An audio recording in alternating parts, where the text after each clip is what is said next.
Anis Young, 1964, was born in Rourkela and spent her childhood and adolescence in Hyderabad.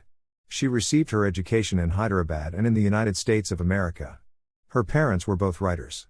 Anis Young began her career as a writer in India. She has been an editor and columnist for major newspapers in India and abroad, and has authored several books.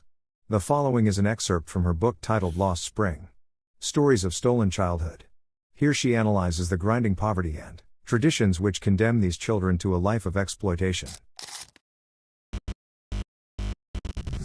The narrator talks about a boy named Sahib. He is a rag picker whom the narrator sees every morning.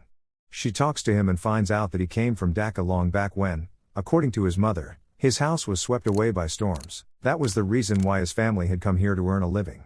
The narrator asks him to join a school, but he replies that there is no school in his neighborhood. The narrator promises him that she will start a school, and he is welcome there. Sahib's face lights up. A few days later, Sahib comes up to the narrator, asking her if her school is ready. The narrator realizes that promises like these are made to children like Sahib all the time, and they are never kept. The narrator goes on to talk about how children in extreme poverty live and what the conditions surrounding them are like.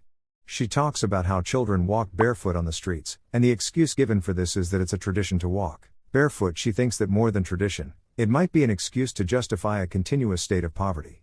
She remembers another incident where a man from Udupi told her that he used to pray for a pair of shoes at a temple in his childhood. 30 years later, when the narrator visited the temple in the town, she could see a little boy walking in his shoes.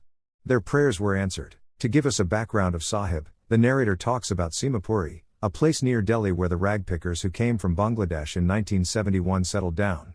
They have not been given any identities or permits, only ration cards are given to them that help them eat food and vote for politicians. They are deprived of any other rights. Over the years, rag picking has become an art for them.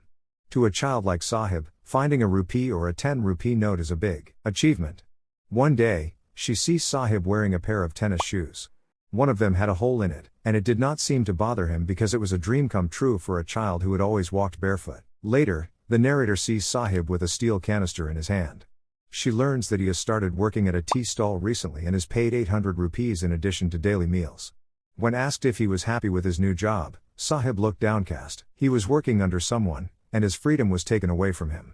He no longer had a carefree attitude, and the steel canister seemed heavier than the plastic bag that he used to carry for rag picking.